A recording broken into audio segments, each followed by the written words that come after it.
Dans l'assemblée des saints, assoiffé je me tiens, que ton onction descende sur moi.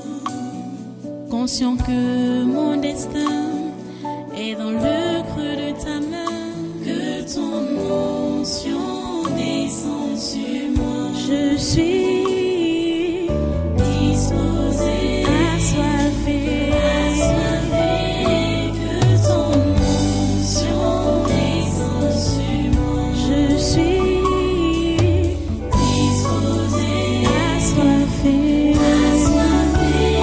que ton onction descende sur moi.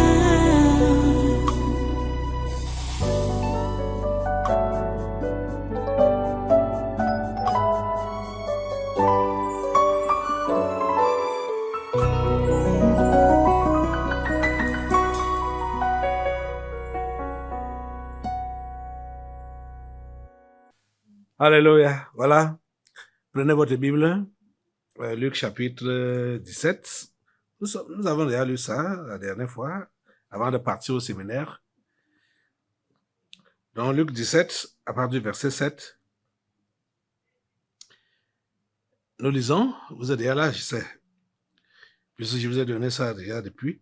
Bon, qui de vous, ayant un serviteur qui laboure au pain les troupeaux, lui dira, quand il revient des champs, approche vite et mets-toi à table, ne lui dira-t-il pas, au contraire, prépare-moi à souper, ceins-toi et sers-moi, jusqu'à ce que j'aie mangé et bu, et après cela, toi, tu mangeras et boiras. Doit-il de la reconnaissance à ce serviteur parce qu'il a fait ce qui lui était ordonné? Vous de même, quand vous avez fait tout ce qui vous a été ordonné, dites, nous sommes des serviteurs inutiles. Nous avons fait ce que nous devions faire. Prions le Seigneur. Notre Dieu, nous te remercions pour ta parole. Nous te remercions pour tes instances. Nous te remercions pour tes instructions que tu ne cesses de nous prodiguer. S'il te plaît, Seigneur, donne-nous des cœurs sages pour appliquer ton enseignement, pour appliquer ta parole. Ô Dieu, donne de la sagesse. Nous te le demandons parce que tu nous as dit que si nous n'en avons pas, que nous puissions te demander. Assagis-nous, Seigneur. Assagis tes enfants, Seigneur. S'il te plaît, fais-le par ces instructions qui vont sortir maintenant. Assagis ton peuple. Au nom puissant de Jésus, nous avons prié. Amen. Amen. Voilà, prenez place. Et soyez tous les bienvenus au tabernacle de la liberté. Soyez les bienvenus à ce congrès du surnaturel de ce 7 août 2025. Voilà. N'oubliez pas que nous sommes en train de toujours traiter sur ce thème général qui est donc la vie chrétienne normale.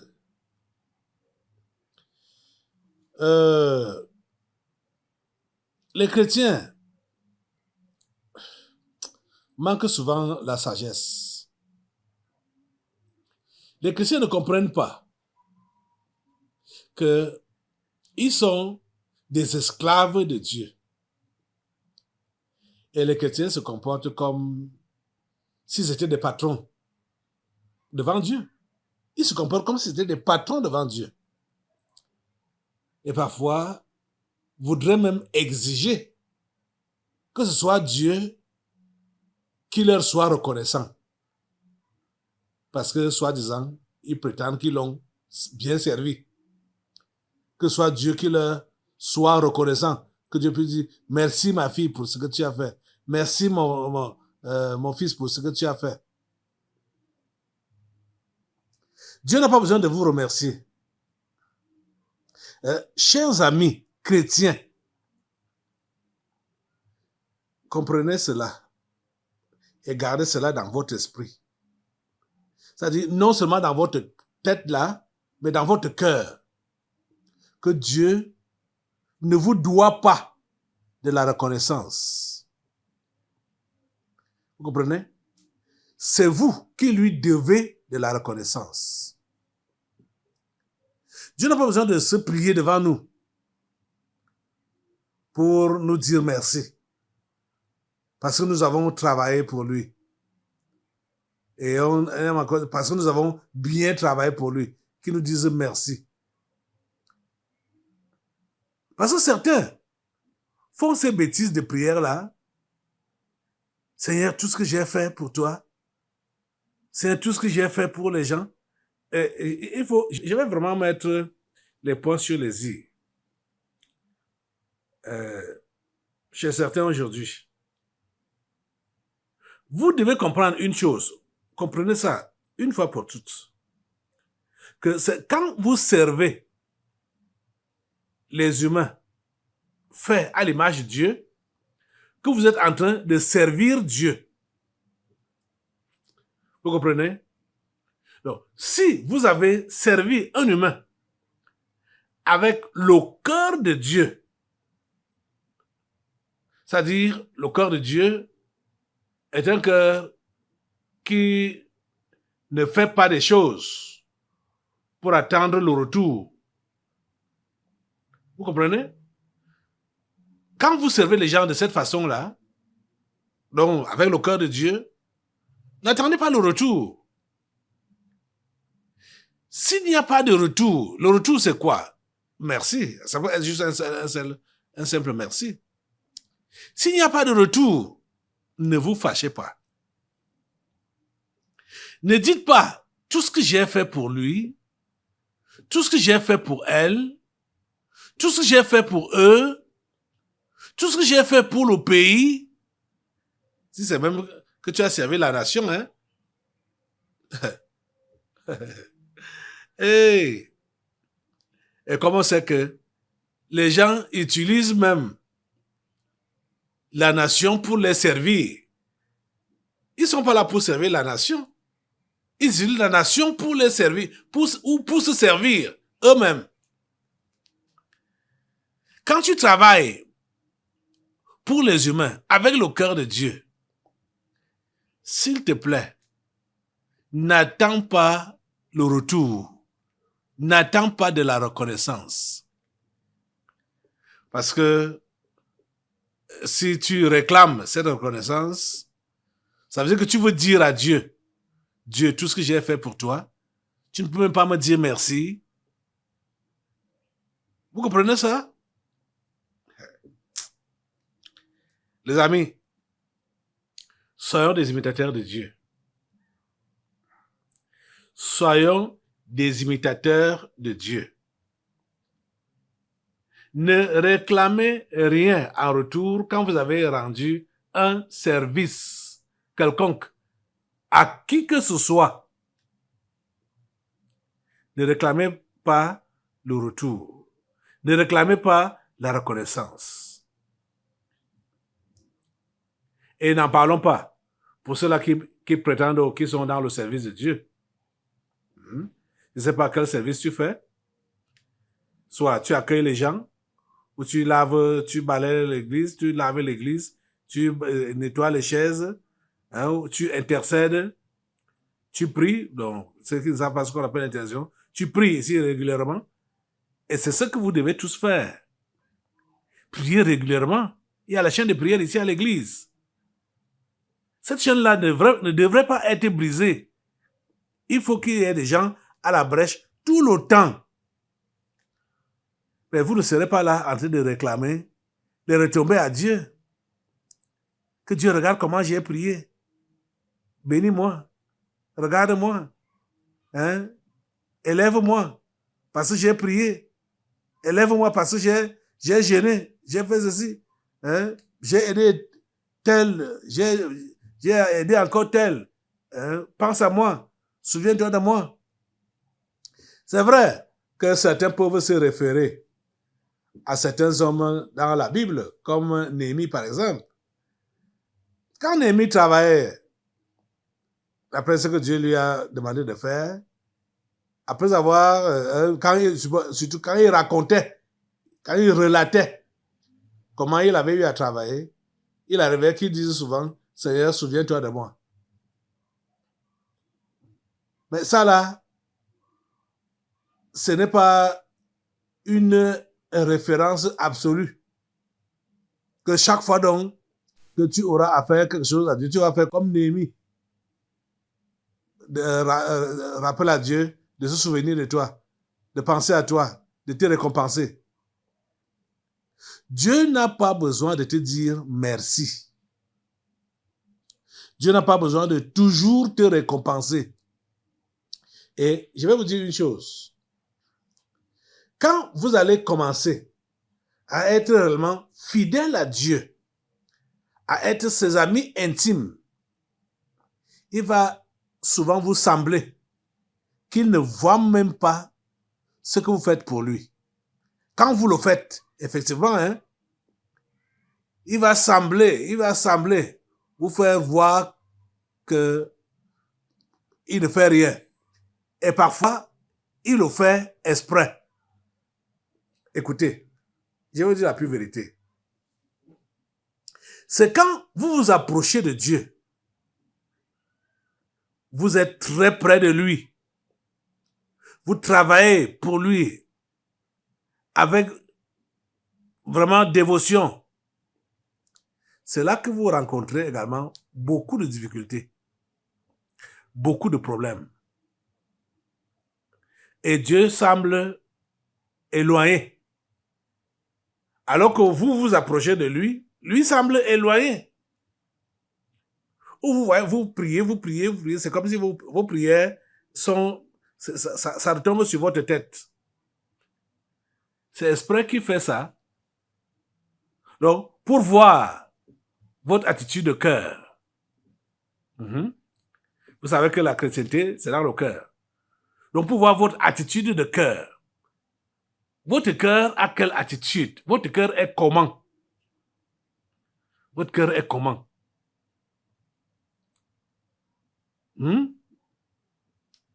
Dieu peut-il compter sur votre cœur? Parce que Dieu veut que vous ayez le cœur comme lui. Vous voyez que Dieu lui-même, il supporte. Il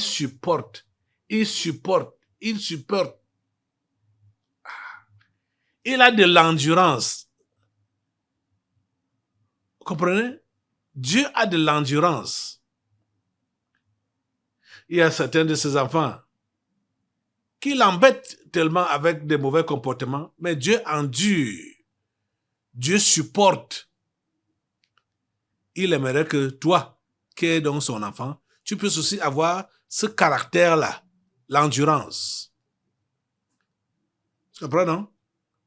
Donc, ne pense donc pas que quand tu auras été très fidèle, très engagé, très actif dans les choses de Dieu, que tes prières vont aussi être rapidement exaucées et que tu ne connaîtras pas de problème. Au contraire, c'est là que tu connaîtras davantage de problèmes. Parce que regardez un peu, je vais vous donner peut-être juste un exemple pour commencer. Jésus, qui est le Fils du Père et qui est venu par la volonté parfaite du Père et qui a commencé à faire rien que la volonté du Père. Ce Jésus s'est mis dans le jeûne et la prière pendant 40 jours et 40 nuits. Au 40e jour, alors que il était déjà tenaillé par la faim et la soif, c'est là que le diable se pointe pour commencer à le tenter. Vous voyez ça? Quand? À la fin du jeûne. À la fin du jeûne. Alors que, pour nous autres, qu'est-ce qu'on comprendrait quand on s'est mis à jeûner et à prier? Tous les démons doivent s'enfuir devant nous. tous les démons doivent s'enfuir devant nous. Et je me rappelle, quand j'étais encore enfant, dans ces histoires de foi, quand je fais un jeûne comme ça, là, je crois vraiment qu'au sorti, je vais transporter les montagnes. Vous voyez, malheureusement, il arrive que la plupart d'entre nous, c'est quand nous avons fait des exercices spirituels bien engagés là, c'est là qu'on sombre encore même davantage. Au sorti de là, on sombre. On ne fait pas comme Jésus. On sombre. Pourquoi? Parce qu'on croit qu'on a reçu assez d'énergie qu'on peut maintenant soulever n'importe quelle montagne. On est donc rempli d'orgueil. Donc, ce n'est plus Dieu qui va faire le miracle ou changer la situation. On ne s'appuie plus sur Dieu. Comprenez bien. On ne s'appuie plus sur Dieu. Mais on s'appuie sur notre jeûne. On s'appuie sur notre prière. Vous comprenez? Vous voyez un peu la différence? On ne s'appuie pas sur Dieu. Mais on s'appuie sur notre jeûne. On s'appuie sur notre prière. Et vous allez voir que parfois, ça ne va pas donner. Et comme ça ne va pas donner, certains commencent à murmurer. Hein? C'est parce que vous ne comprenez pas la chose spirituelle. Ça ne se passe pas comme ça. Ça ne se passe pas comme ça. Avec Dieu. Ça ne se passe pas comme ça. Le jeûne, la prière, ce sont des exercices normaux qu'un chrétien doit faire. Comme il respire. On respire parce qu'on vit. Donc, le chrétien doit faire l'exercice chrétien, tel que la prière et le jeûne, pour montrer qu'il vit. Bon. Qu'est-ce que tu as prouvé à la vie alors? En respirant comme tu respires. Qu'est-ce que tu as prouvé? Mais pourquoi est-ce que tu voudrais prouver au spirituel que tu es trop spirituel parce que tu as jeûné ou parce que tu as prié? Qu'est-ce que tu veux prouver en réalité? Vous voyez qu'il n'y a rien que tu veux prouver là. C'est ton moi qui s'élève. Donc, c'est ton moi, c'est toi-même qui s'élève. C'est toi-même qui deviens Dieu. Vous voyez? Et comme tu deviens Dieu, pourtant, tu veux que ce soit Dieu qui t'exauce, il te laisse à ton compte pour que tu t'exauces toi-même.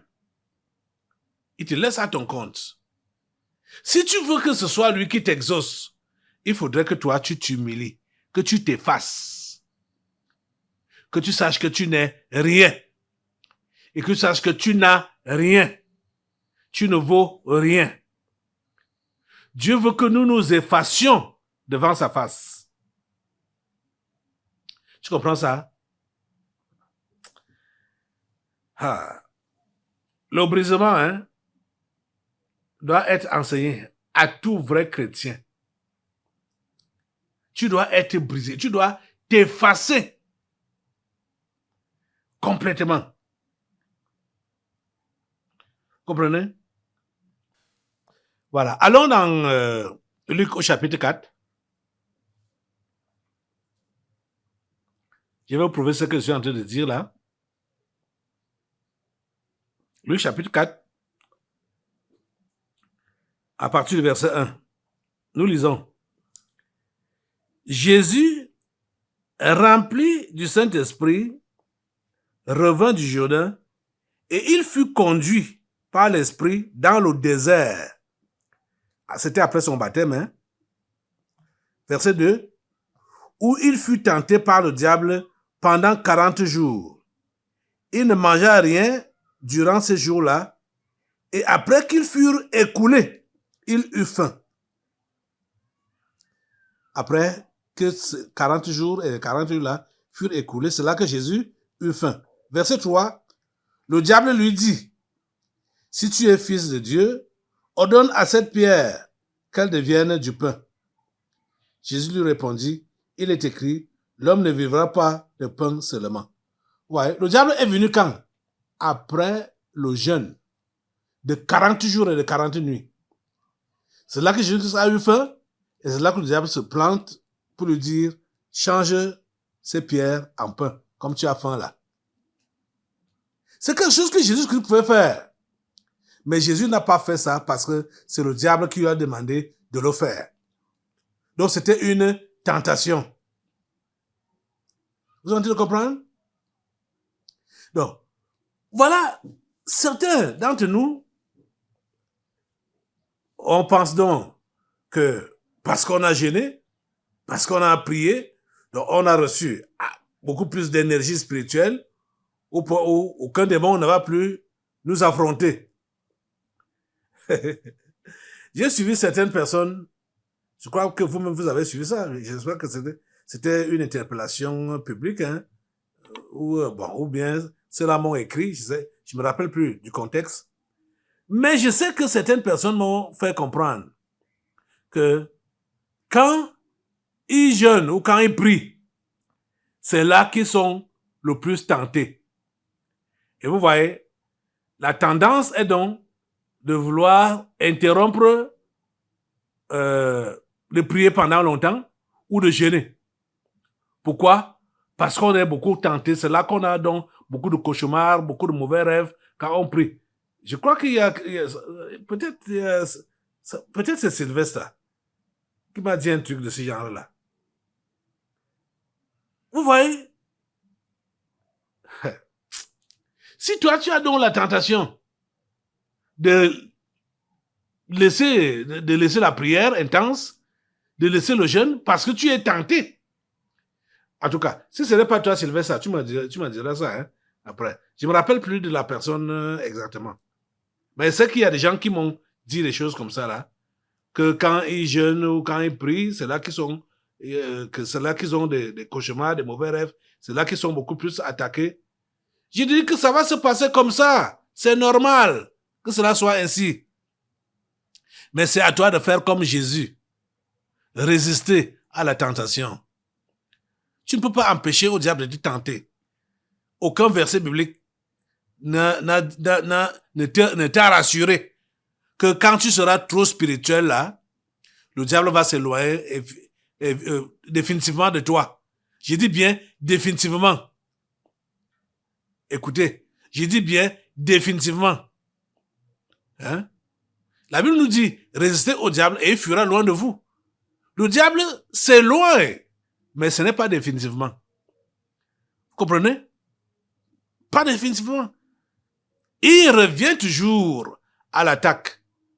Aussi longtemps que nous sommes sur cette terre, avec cette chair que nous avons là, nous sommes dans le combat perpétuel avec le diable et ses démons. Vous comprenez? C'est à toi de comprendre qui est ton Dieu et comment il fonctionne. C'est pourquoi je t'enseigne donc depuis un certain temps ce qu'un chrétien est supposé faire ou comment doit être sa vie normale. La vie chrétienne normale. Donc, comprends que la vie chrétienne normale, c'est une vie de combat. C'est une vie de combat contre le diable et ses démons. Il ne va pas te fuir définitivement. Jamais. Il ne va pas te fuir. Est-ce qu'il a fui Jésus définitivement? Il s'est éloigné quand Jésus l'a chassé. Vous voyez que quand Jésus raisonnait même avec lui pour lui réciter les versets, pendant le diable cite un verset, Jésus réplique avec un verset. La conversion a duré comme ça. La Bible nous dit qu'après l'avoir tenté, de toutes ses manières, le diable s'éloigna de lui jusqu'à un moment favorable. Le diable s'éloigna de lui jusqu'à un moment favorable. Et il faut que vous compreniez. Ce diable dont on parle, ce n'était pas un serpent, ni un gros démon avec des poils, un démon noir avec des poils, des cornes les cornes sur la tête. Ça se passe, ce combat se passait dans ses pensées jusqu'au moment favorable. Donc quand les anges sont venus donc le fortifier. Vous comprenez ça? Bon, j'avais déjà enseigné sur ça. Mais bon, vous tous, vous n'étiez pas encore là. C'est pas grave. Peut-être on va faire les révisions de ces enseignements. On peut revenir sur ça de temps en temps. Mais je vous demande d'être toujours connecté sur Fête Radio. Soyez connectés sur Fête Radio. Beaucoup de personnes ici, là, sont venues à l'église au travers de Fête Radio. Mais après un temps, ils ne s'intéressent plus à l'écouter. Cette radio, vous devez l'écouter tout le temps. Moi-même, je l'écoute. Ce n'est que ça qui est branché chez moi. Fête Radio. Et chaque enseignement qui passe ou qui repasse, ça m'édifie davantage. Je vous l'avais déjà confessé que pendant que je vous enseigne, je suis enseigné moi-même. C'est après, quand j'ai fini d'enseigner et que je réécoute ce qui est sorti de ma bouche, c'est là que moi-même je reçois. Vous comprenez? Quand je viens me placer ici et que j'ouvre la bouche, c'est Dieu lui-même qui prend le contrôle par son Saint-Esprit pour enseigner à son peuple que nous sommes. Vous comprenez ça? Donc, cette parabole ou bien cette question que Jésus posait donc à nous tous, à ses disciples, concernant le serviteur qui est allé au champ et qui est revenu. Le patron ne l'accueille pas avec un plat de nourriture, mais le patron lui dit, va me faire à manger. Quand moi j'aurai fini de manger et de boire, c'est là que tu pourras aussi manger. Jésus nous enseigne que c'est comme ça, cette attitude-là doit être notre attitude vis-à-vis de Dieu. Donc que nous ne devons pas attendre la reconnaissance de la part de Dieu, que nous sommes ses esclaves. Vous comprenez ça? Nous, on n'a rien à réclamer. Nous sommes ses esclaves. Et nous devons toujours travailler de bon cœur quand il nous demande quelque chose à faire. Ou quand nous sommes appelés à faire un service pour lui, on doit le faire de bon cœur. Repartons là-bas. Je ne sais pas si je voulais donner la référence de Luc 4 là. Bon, j'ai lu d'abord jusqu'au verset 4 et j'ai lu le verset 13. Après l'avoir tenté de toutes ces manières, le diable s'éloignait de lui jusqu'à un moment favorable. C'était le verset 13 là-bas. Ok. Maintenant, on revient dans Luc 17. Vous de même, verset 10, vous de même, quand vous avez fait tout ce qui vous a été ordonné, dites, nous sommes des serviteurs inutiles. Nous avons fait ce que nous devions faire. Un point trait. On a fait ce que nous devions faire. Cher ami, rassure-toi que tu fais ce que tu dois faire ou ce que tu devais faire. Les chrétiens doivent se rassurer, chacun en ce qui le concerne, qu'il est fidèle à sa tâche, la tâche qui lui a été confiée, qu'il a fait ça fidèlement.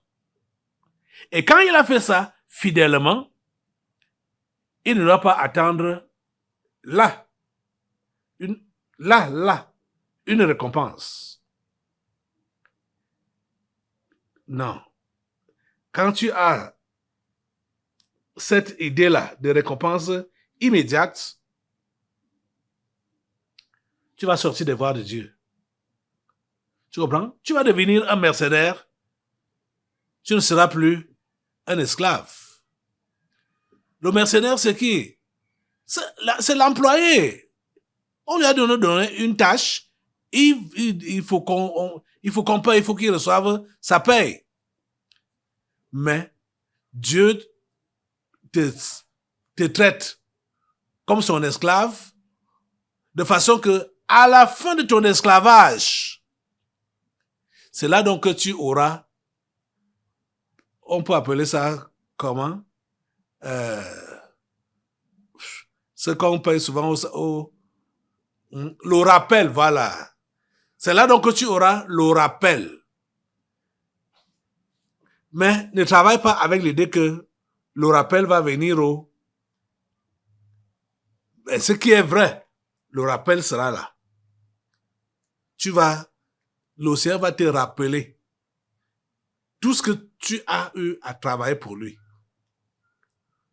Tu comprends, non?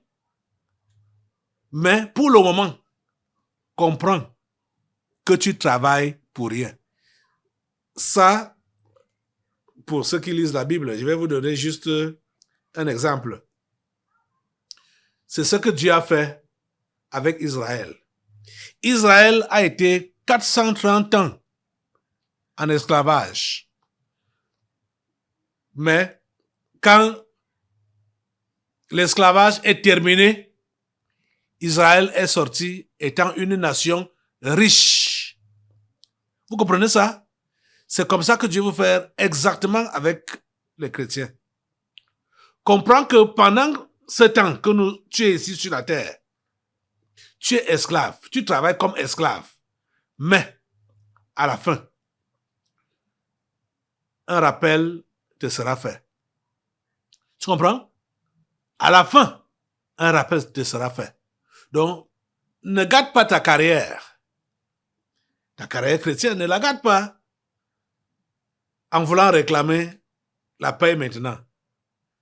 Tu seras comme un vulgaire mercenaire. Et si on te paye maintenant, tu n'auras plus de rappel. À la fin, tu n'auras plus de rappel. Tu n'auras plus rien. Tu vois un peu? Et qui est donc perdant? C'est toi. Sois sage pour avoir l'attitude d'esclave et travailler sans rien attendre en retour qu'on paye de la part de Dieu. Mais sache que Dieu va te faire un rappel.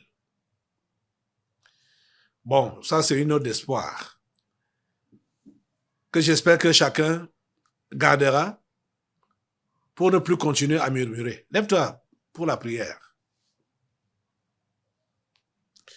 Alléluia. Dieu Tout-Puissant, pour commencer cet enseignement, j'ai supplié ta sagesse pour ces enfants. S'il te plaît, donne-leur la sagesse, donne-leur l'intelligence de comprendre ce qui a été enseigné et d'appliquer cela. Donne-leur des cœurs sages et donne-leur de se mettre au travail. S'il te plaît, Père Saint, fais-le au nom puissant de Jésus. J'ai prié. Amen. Amen. Asseyez-vous. Nous allons maintenant passer aux délivrances prophétiques. Dans l'assemblée des saints, assoiffé je me tiens, que ton onction descende sur moi. Conscient que mon destin est dans le creux de ta main, que ton onction descende sur moi. Je suis